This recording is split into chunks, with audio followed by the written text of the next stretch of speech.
Welcome to EPG Pathshala. I am Dr. Mrinmoy Pramanik. I teach comparative Indian language and literature at the University of Calcutta.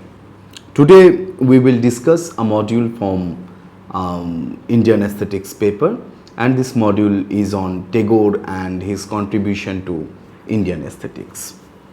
This module will introduce you to widely acclaimed literary personality Rabindranath Tagore and his contribution to Indian aesthetics. At the beginning, we will discuss the life and works of Tagore. Later, we will move to the discussion of arts and aesthetics. After this, we will discuss some of his writings, specifically non-fiction like what is art and the realization of beauty, and see how intricately he explicates his phenomenology of art and aesthetics. At the end, we will try to find out how Tagore has been one of the major contributors of Indian poetics. So after going through this module, you will have an idea of aesthetics in general and more specifically of Tagore's ideas about art and aesthetics. Now let us talk about life and works of Tagore. Rabindranath Tagore is a polymath, social and religious reformer, poet, novelist, dramatist, musician, essayist, short story writer and painter. He is credited to have written travel diaries, autobiographies, operas, and also did drawings. He wrote the lyrics and composed the music of our national anthem, Jana Gana Mana, Thou art the ruler of all minds. And Bangladesh also chose one of the Tagore's song, Amar Sonar Bangla, as the national anthem of Bangladesh. Tagore is widely read, and his music composition and songs, known as Rabindra Sangeet, is very popular among Bengalis.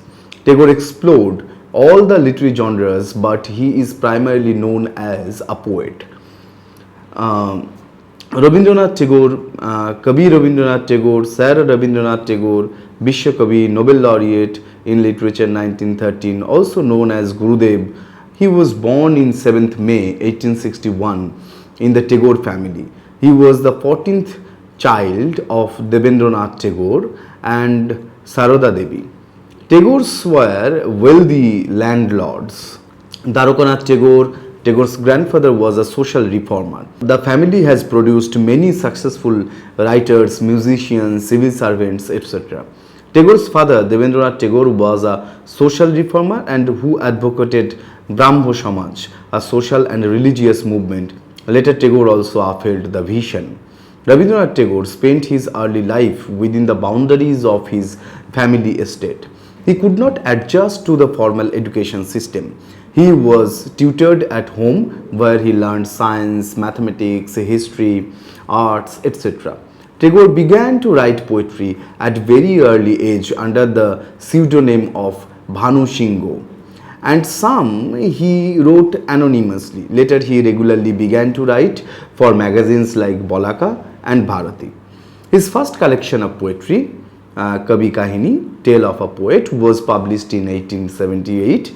By this time, he also wrote his first short story, Vikharini, the Beggar Woman, in 1877. Tagore travelled extensively to various parts of the world. He first went on an Indian tour with his father. Later, at the age of 17, he went to England, University College of London, 1878 to 1880, to become a barrister, but returned without completing it. During his stay in London, he wrote the poem Nirjhore Shopno Bhango, The Fountain Awakened from Its Dreams, 1882. Manasi, The Ideal One, 1890, and Shonattori, The Golden Boat, poetry in 1894. Chitra, a play in one act, 1896. Kotha o Kahini, Tales and Stories, 1900. Noibeddo, 1901. In 1901, Tagore laid the foundation of the school Shantiniketan, following the tradition of ashrama, where emphasizes is to impart education in a peaceful, harmonious and natural environment. Today it is widely known as Vishwabharati University. A year after the foundation of Shantiniketan, that is in 1902, Tagore's wife Mrinalini Devi passed away. In her memory, he wrote a collection of poems called Smaran in Memoriam. Tagore wrote prolifically like Khya poetry in 1906, Raja play in 1910, translated as The King of the Dark Chamber, Gitanjali song offerings in 1910, Dagghar, the post office in 1912, Achalayatan, the immovable in 1912, The Gardener in 1930, The Crescent Moon 1913, Giti Mallo or Wraith of Songs 1914, Songs of Kabi in 1915, Stray Birds 1916, Sadhana, The Realization of Life 1916, and Bolaka in 1916, The Flight of Cranes, and the poems Fruit Gathering 1916, The Gardener 1915, and The Fugitive in 1921. Tagore wrote novels like Gora in 1910, Ghare Baire, The Home and the World in 1915, and Yoga Yog or Cross Current in 1929, Glimpses of Bengal selected from the letters of Sir Rabindranath Tagore 1885 to 1895 was published in 1920. Later he wrote Muktodhara, The Waterfall 1922 and Rakto Karabi Red Oleanders in 1926. Tagore passed away on 7th August 1941 and his birthplace Jorashako. Tagore was a prolific writer of par excellence who immensely enriched the Bengali literature as he majorly used to write in Bengali. Today most of his writings, both fiction and non-fiction, are available in English translation. Tagore had his phenomenology of art and aesthetics that he discussed in two of his essays, mainly What is Art and The Realization of Beauty. But there are few more essay books where we can find his idea of aesthetics, his own idea of aesthetics, which is coming from mainly from the practice of Upanishada, what he has observed from childhood in his family, that his father and the other members of Brahmo Samaj, they were practicing, they practiced the Upanishada, and the idea of beauty he primarily gathered, he found adapted from Upanishada. There are different books on essays like Shantiniketan and Sahitya, and all these books we can find, from all these books we can find the idea of aesthetics of Tagore. Now let us talk about the aesthetics idea, aesthetics thought of Tagore. The word aesthetics actually derives its meaning from the Greek word aesthetikos, meaning of sense perception. The term was introduced into the philosophical lexicon during 18th century. The term aesthetic has come to be used to designate, among other things, a kind of object, a kind of judgment, a kind of attitude, a kind of experience, and a kind of value. Aesthetics as a branch of philosophical study of art came much later. It was art that came first, and later people began to appreciate, interpret and evaluate it. Plato's Phaedrus and Republic were written long after the artists of the Aurignacian age executed their cave paintings. Bharat Muni's Natya Shastra came long after art creation of different variety. Whatever a man creates, any piece of art, painting, sculpture, a creative writing of poem, and if that leaves lasting effects and gives a sense of value and joy, then this work is known as beautiful. Beauty lives in and moves in an individual. In other words, beauty is perception.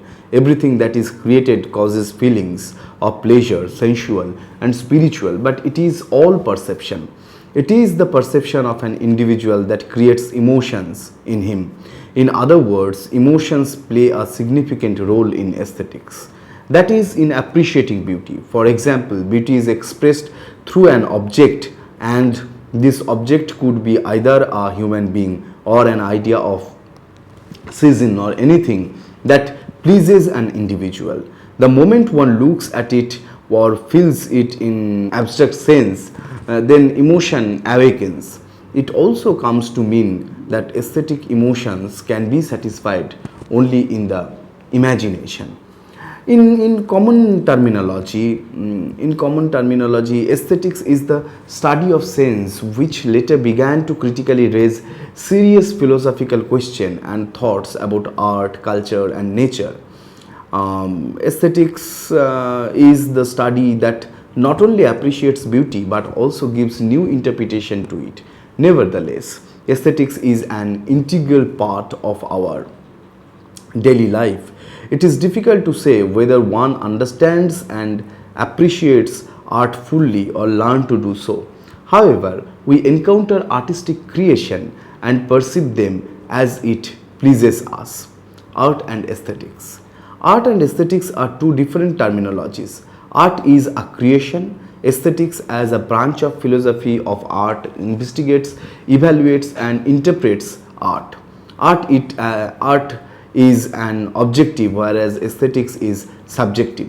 As per the dictionary meaning, art is a skill acquired by experience, study, or observation, a branch of learning, archaic, an occupation requiring knowledge or skill, the conscious use of skill and creative imagination, especially in the production of aesthetic objects, archaic, skillful plan, the quality of state of being artful, decorative or illustrative elements in printed matter, etc. The concept of art is very wide and its usage can also vary. However, art has always been a creative work. Either it is learned as a skill or should be or studied or as an occupation. It is significant to know that both art and aesthetics have an inseparable connection. Tagore's writing on art and aesthetics. Apart from exploring different genres of fiction, Tagore also wrote various essays on the subject of arts and aesthetics. Further, during his travel to various places in the world, he has delivered many talks on the subject of art and its appreciation.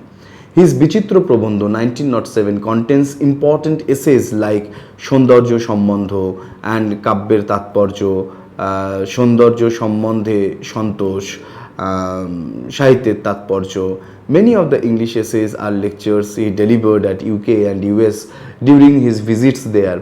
One such is Personality, lectures delivered in America in 1917, with his other collection like Sahitya, Sahityer Pathe, Sahityer Swarup, and many others are very much important as he discusses various aspects of poetry, literature, art, music, value, creativity, ethics, importance, beauty, critics and criticism, so on and so forth. It is almost impossible to discuss all of these works in a single module, but we will try to discuss few of his ideas and concepts about aesthetics and poetics of Tagore. Now let us talk about Tagore and aesthetics. In order to understand Tagore's concept of aesthetics, it is necessary to know what art is for Rabindranath Tagore. In one of his essays from Personality, lectures delivered in America in 1917, is What is Art? He explains the meaning of art through man's personality, especially through his relationship with the world. He says, man's relationship with the world is manifold, like based on his needs of both physical and as well as the needs of the mind. Both body and mind needs food. Body is survived on food and mind on logic, reason, calculation, facts, laws, etc. According to Tagore, this is a physical man. He is busy in fulfilling his physical needs like hunger and thirst. Within this physical man resides another man called personal man, who has its likes and dislikes and wants to find something to fulfill its needs of love. It is the highest in man, this personal man. He says the personal man is found in the region where we are free from all necessity. Above the needs both of the body and mind above the expedient and useful. It is the highest in man, this personal man. The personal man belongs to the real world where we see it, feel it, we deal with it with all our emotions. Its mystery is endless because we cannot analyze it or measure it. We can but say, here you are. This is the world from wherein science leaves us and art takes hold of it. Tagore says, if we know what art is, then we can say what this world is with which art has such intimate relationship. In other words, man has very close relationship of love with this world. If we find the relationship between world and the art, then we will be able to understand man. It means art is for humanity and love for the world. Where can we find this world of art, which is the real world, according to Tagore? He says, we see it, we feel it, we deal with it with all our emotions. Its mystery is endless because we cannot analyze it or measure it. We can but say, here you are, here lies the world of art. He draws an analogy between life and art and says, for art, like life itself, has grown by its own impulse, and man has taken his pleasure in it without definitely knowing what it is. Tagore reasons out the existence of art before defining it and makes an attempt to know to whom the art owes its existence. He inquires whether origin of art lies in some social causes, or it exists just art for its own sake, or it is an expression of some impulse.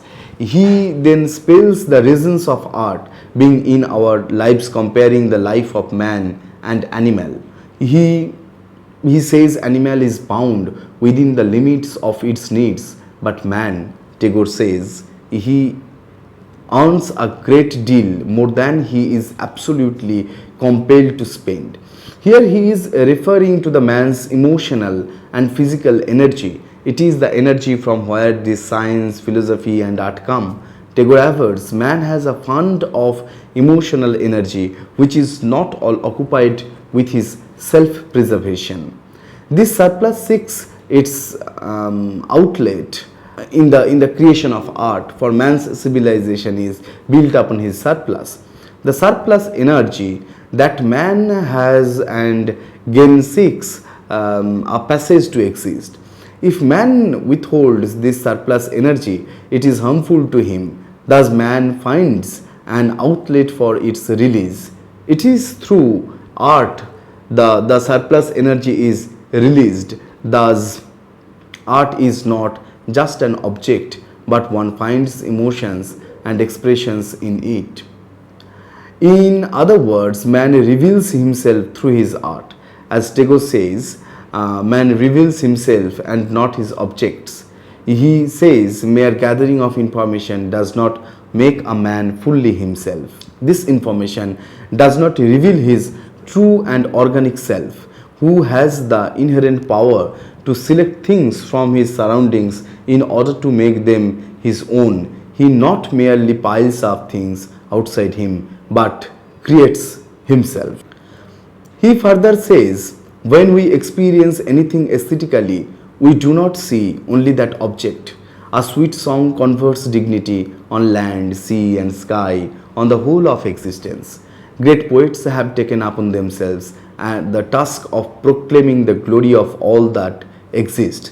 Hence, for Tagore, the function of art is to remove the shadows which obscure the reality of the objective world as well as of the personality of man, and hereby to bring them together in together in intimate union. Further, the emotions occupy a very important place in Tagore's philosophy of art, for they are the principal instruments of man's unification and harmonization with the world. Tagore on beauty. Tagore begins his essay, The Realization of Beauty, by explaining the uses of anything that belongs to us or anything that belongs to us or is ours, it is only because it gives us happiness. He says a thing is only completely our own when it is think of joy to us. The entire world, Tagore says, is given to us, and all of our powers have their final meaning in the faith, and by their help we are to take possession of our patrimony. He raises questions and asks, in this whole scenario, what is the function of beauty? Is it there to create a distinction between beauty and ugliness? Then it is going to create a hindrance of communication across the world. He further says it cannot be true because as long as realization is incomplete, world does not belong to us. The division persists. However, man does not limit his knowledge of anything, he keeps on adding to it. Similarly, the sense of beauty acts every day. His science is penetrating into the region formerly marked in his map as unexplored or inexplorable. To understand what beauty is, we need to begin with the division of beauty and non-beauty. Then the beauty comes to us and awakens our consciousness. Hence, it comes in a colorful manner to please us.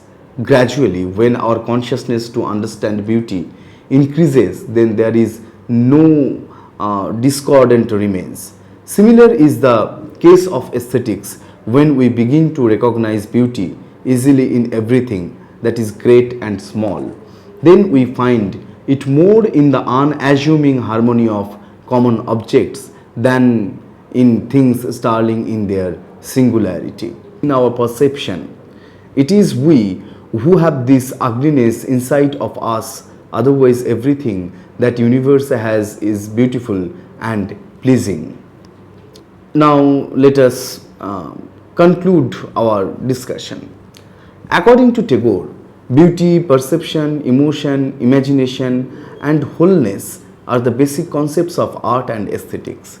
They not only define art but also connect art and aesthetics. Art is an expression of human emotion, and emotion is indispensable of art. Further, beauty lies in man's perception. However, to see beauty, man needs to be in harmony with his surroundings or universe. Tagore's concept and ideas related to art and aesthetics are very much influential. He has been an instrument of shift from the traditional Indian poetics to a new outlook. His concepts have contributed and shaped Indian poetics in a larger way. His essays and speeches are very much essential to understand his other literary writings as well as other writings of the period. Thus, Tagore has not only played the role of a famous literary personality but also a great critic of art of the time. Now let us summarize the whole discussion.